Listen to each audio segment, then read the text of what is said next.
Welcome to the Daily's Double Shot. My name is Austin Siedentop. And I'm Jessica Wedvik. Up first, Brianna Lai talks to us about the Dream Project. And then Kylie Walchuk talks to two Seattle food bloggers about how they're using their talents to help others out. We revisit Platform 9 3/4 in a review of the new Harry Potter movie. Christy Hamilton talks about student disability resources on campus. Evelyn Osborne goes to Capitol Hill to see the theatrics that two UW graduates have created. And finally, Tyler Steele goes to Nicholsville and tells us about their plans for relocation. All coming up on the Daily's Double Shot.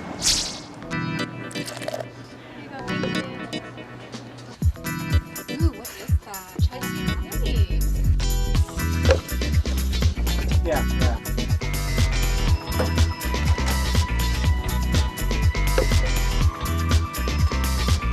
I'll see you there. Okay.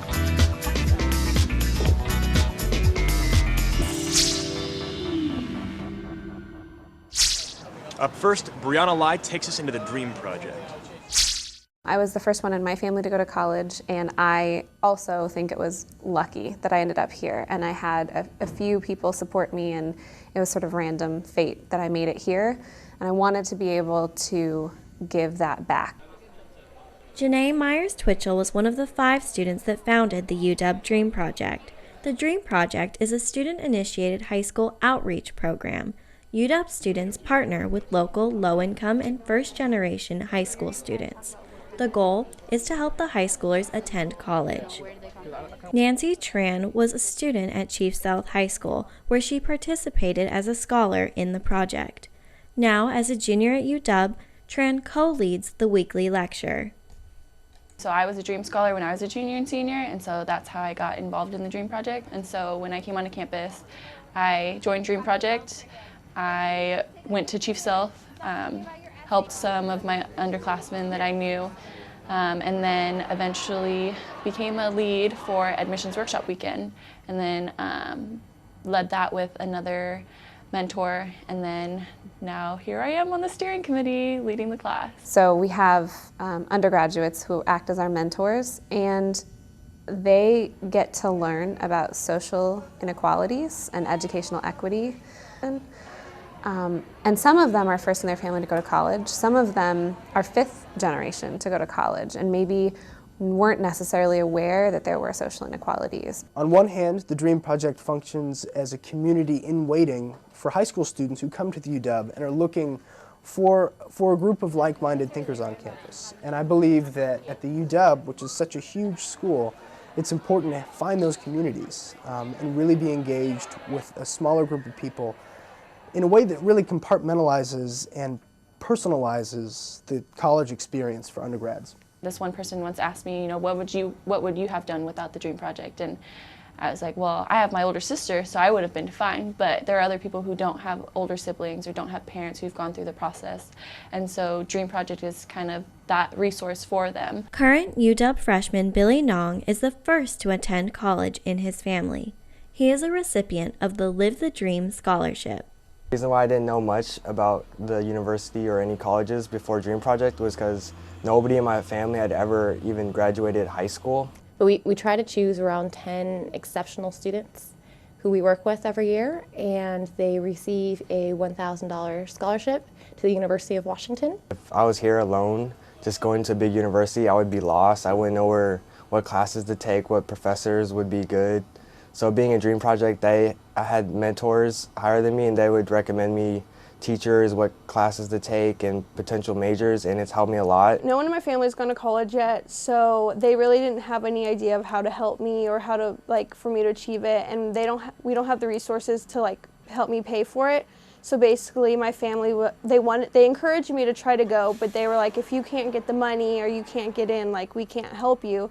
So Dream Project allowed me to have resources to apply for scholarships and do the applications. Yeah, my family is really proud of me. My grandma, she wants me to do good in college since I'm the first to represent my family. And she's hoping that will continue after me, my cousins and nieces and nephews will continue to look at me and try to follow my footsteps and go to college as well. I definitely plan on staying in it next quarter and the rest of this year, and I just want to keep doing it as the years go on. and maybe hopefully becoming the chief self lead one day. As a mentor, you just, especially in the winter, you help your mentees just with the college application process. So right now we're working on personal statements a lot and rereading that. We're helping them just figure out what colleges they want to apply to and going in orders, and just any general things they need help with. We're just a tool for them to use. Been pretty good. She's helped me a lot with my statement. She's helped me edit it and do the final draft today. And she helped me with my activities log today too. Cool. It is almost immeasurable how much students grow by participating in a program like this. And so that's the other side of the track. It's not just getting kids into college, and it's not just college, it's lots of things. And then helping students grow once they're here and really learn from real world applications what they might use later on in their own careers, or to help them figure out a major, or graduate school, or whatever that is for them. Just this summer, the DREAM Project was awarded $1 million from the Gates Foundation. With this money, the DREAM team will be in 3 more school districts in addition to the current 15. The grant allows for 2 new initiatives. The DREAM Project will now work with 9th and 10th graders. The team also plans on saturating all of their schools. Saturation means every student, not just those who qualify, will be touched by the DREAM team in some way before graduating. Hey Austin, do you read food blogs? No, I can't really imagine the thoughts and opinions of creme brulee being very interesting. That's not really how it works. But up next, Kylie Walchuk talks to 2 Seattle food bloggers who are pretty interesting. That's not how it works. We'll Bake for Food is a bake sale and a food drive to benefit Northwest Harvest. What it is a bunch of Seattle food bloggers are coming together to bake their favorite baked goods, and we will sell them to the public in exchange for things like diapers, formula, canned foods, and non-perishable food items.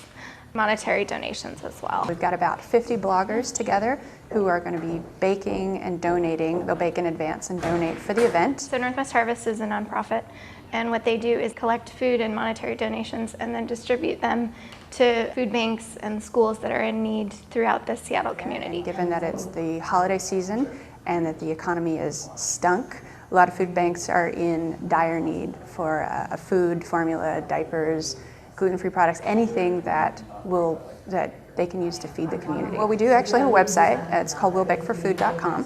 And on the site we have a sign-up form if you want to volunteer to work that day.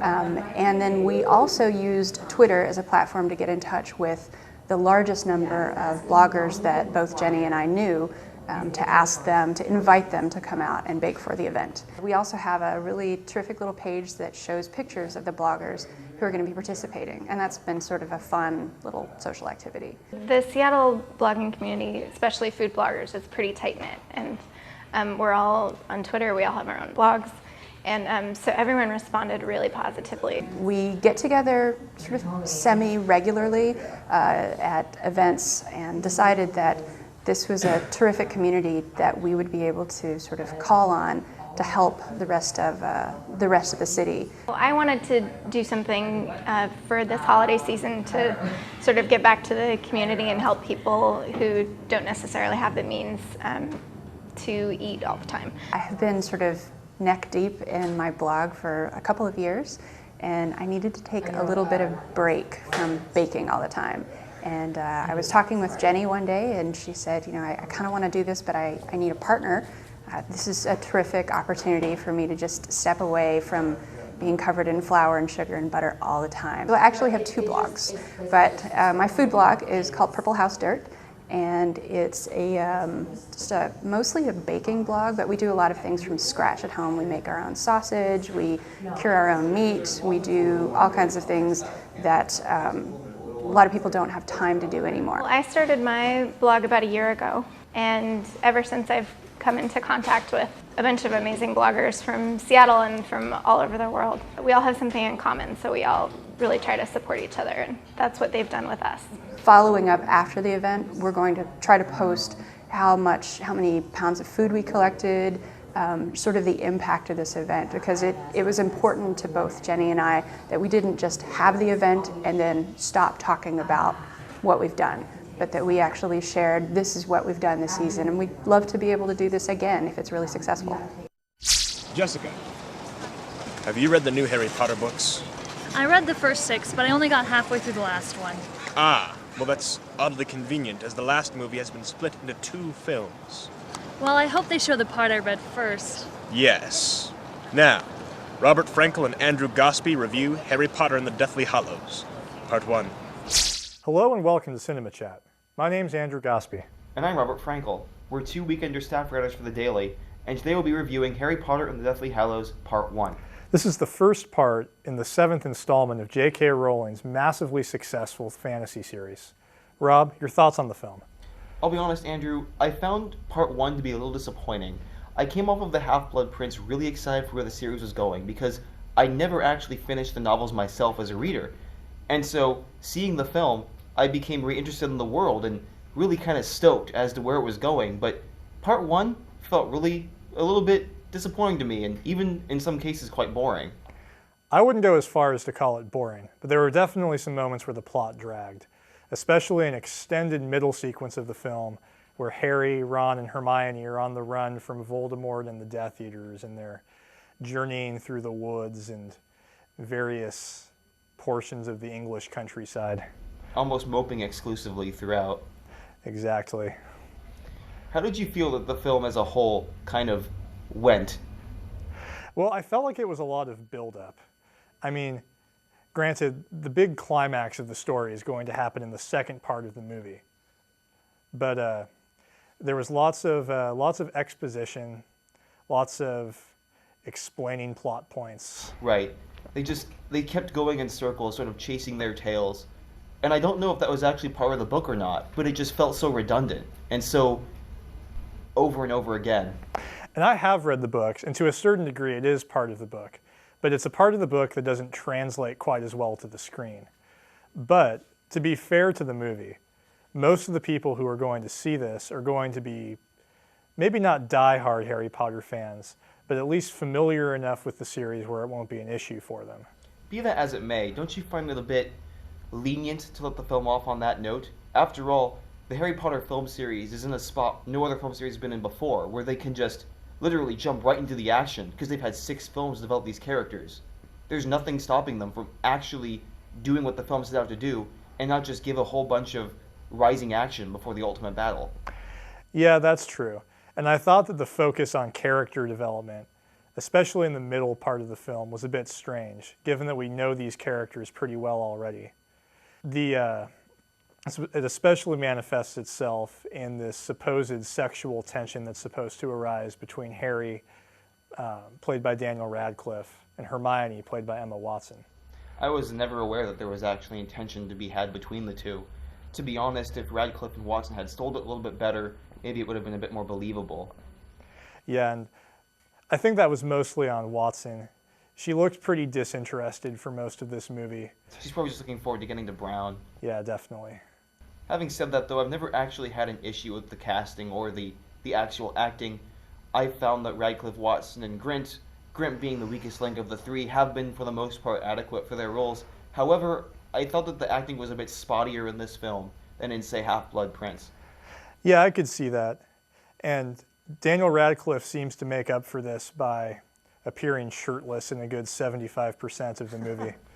Not that much. It's just that he's shirtless more than once when more than one of him are shirtless. And for those of you who've read the book or seen the movie, it would be understandable. And it's not really necessary. I mean, the dude's pretty pale. We're almost out of time, Andrew. If you had to, and as we're going to have to, would you recommend this to a person on the street who's interested in seeing the film? I think that it's entertaining enough that it will hold people's attention. And honestly, my recommendation is not going to carry that much weight. You know, people are going to come out in droves to see this movie. Nothing we say is going to stop you all from lining up at midnight to see the film, so a bit disappointing on the whole, but I think maybe there's enough momentum for Harry Potter and Deathly Hallows Part 2 to redeem the series. That's all for Cinema Chat. I'm Robert Frankel. And I'm Andrew Gospey. Did you know the UW has services for students with disabilities? Yeah, and I think that a disability service is a great program for a university to have. I agree. Christy Hamilton shines light on one of the most important programs at the UW. Even though I'm, older, I still have some struggles where I come across a word and I have to literally stop myself and sound the word out. And for a person who is a struggling reader, myself, it is so helpful to have a mechanical device, even if it's mechanical, reading those materials to me. This job offers flexibility, applicable experience, and exposure to some of the leading tools and techniques used in managing Windows environments, as well as opportunities for learning and growth.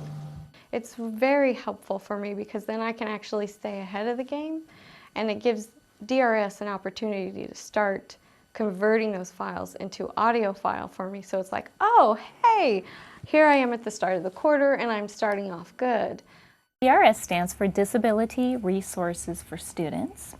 And what our office really is focused on doing here on campus is working with students who have any kind of documented disabilities. They could be permanent or temporary, physical, sensory, psychological, wide range. And what we do is we work one-on-one with each student to try to figure out, in terms of how their particular disability impacts them, what kind of access issues they may be experiencing on our campus. And so we try to then establish what we call accommodations, reasonable accommodations, so that we can equalize their learning experience. My issue is reading comprehension, and I have a little bit of dyslexia. And so the DRS office has helped me really learn and understand the material. So have a note taker for each class. I'll look over the note taker's notes and then compare them with mine and add where I didn't quite finish a thought or idea. I think it's important to take notes for other students just because it includes me in the community of UW. And I know that if I were in a situation where I needed an extra resource, it would be a very valuable thing to me. And so I think it's important because it's very easy for me to do, but it means a lot to someone else. There's really now a beginning movement in the disability field, the work that we do, and that movement is really more towards kind of reframing disability, more towards where you're looking at what's in the environment here that we could be doing to change the environment so people with disabilities are more welcome without requesting accommodations or services, can be included without requesting accommodations and services. I just feel like it's been really beneficial to just kind of really prove what you know. And so they've kind of helped me prove that yes, in this university, they want you to succeed. People have this idea of, oh, DRS is only for people who have learning disabilities and those poor people. When in fact, the people that they're calling poor people have really strived and made a lot of effort to be where they are today. To me, I really see it as such vital, important work to really improving and creating a society that is much more inclusive and equal. Because, we all know people with disabilities. We may have them ourselves, we have people in our families. As we age, we certainly will have a disability. So it just makes sense to create a world where we can live together, equally. But I really think it's important for people to realize that everybody has a disability to some level. For example, if you have to use glasses, that's a disability because you can't see without your glasses. Your glasses are an aid.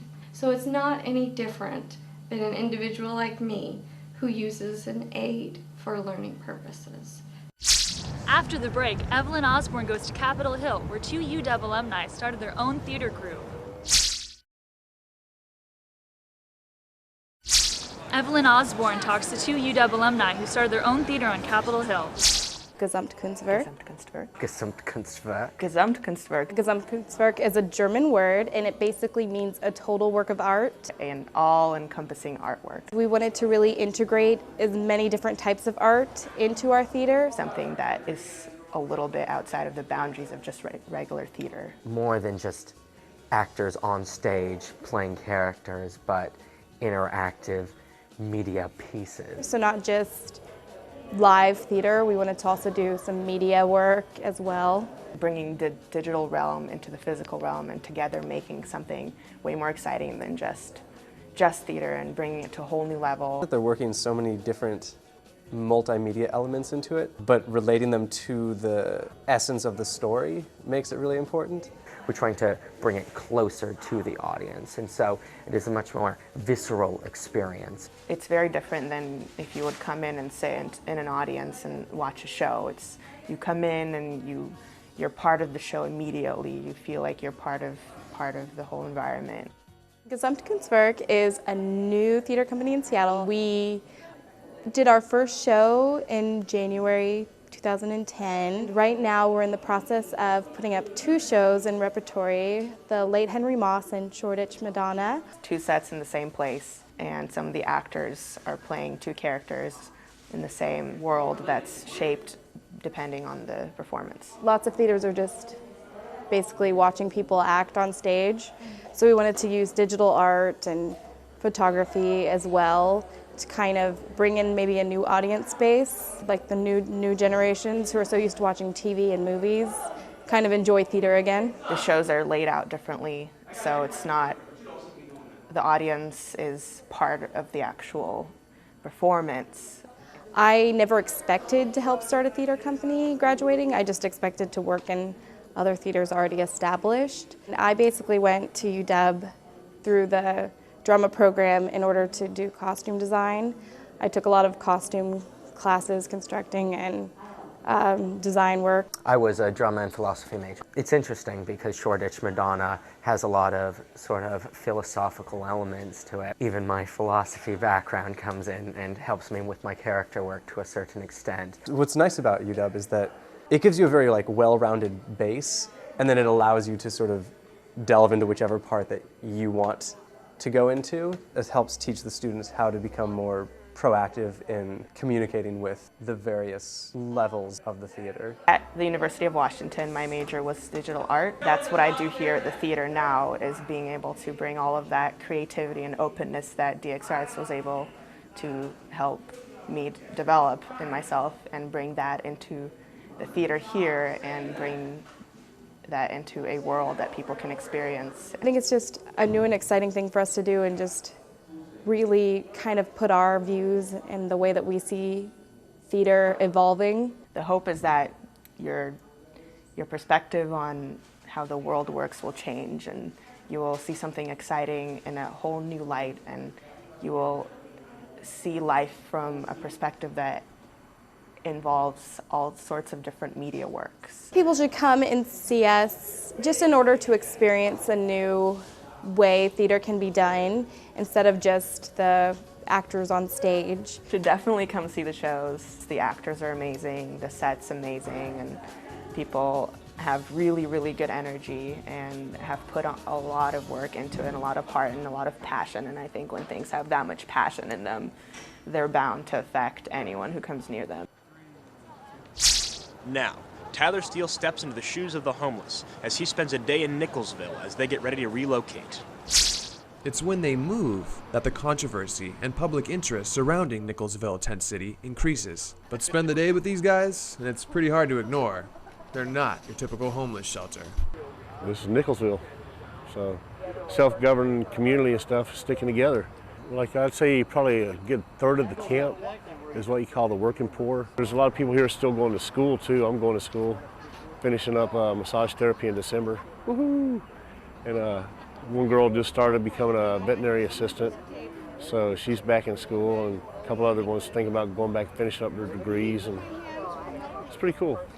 It's nice when you see something like that happen. But it's not just their optimistic attitudes and smiles that makes this group stand out.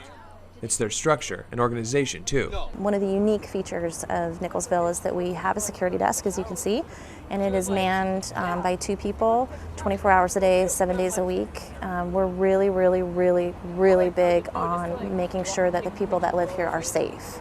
I think Nicholsville in of itself runs a lot like a co-op, so everybody brings something to the table. You know, we have people here that are really gifted cooks, and so they're able to contribute, and I think that's one of the really spectacular parts of Nicholsville, is that everybody's unique and different, and we all have something to share, and I like that. And people here, homelessness is not a normal experience. You're with these people all the time, you live together, you eat together, You know, it's just kind of a unique experience that way, and I really like that sense of community, and people really look out for each other here. The next morning, as the group prepared to leave the church parking lot they had called home for the last 3 months, their teamwork was uncanny. First, a line sweep to pick up every last speck of trash.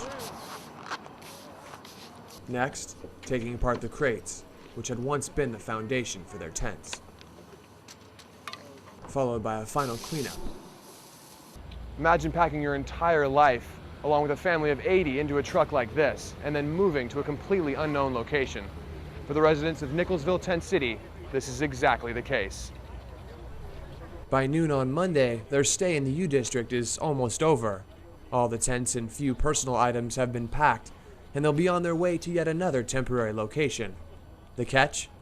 Up until the move-out, the group had no idea where they were going, and while leaders were told they would receive word once the camp was fully packed, all Nicholsville really cares about is staying together and not leaving anyone behind.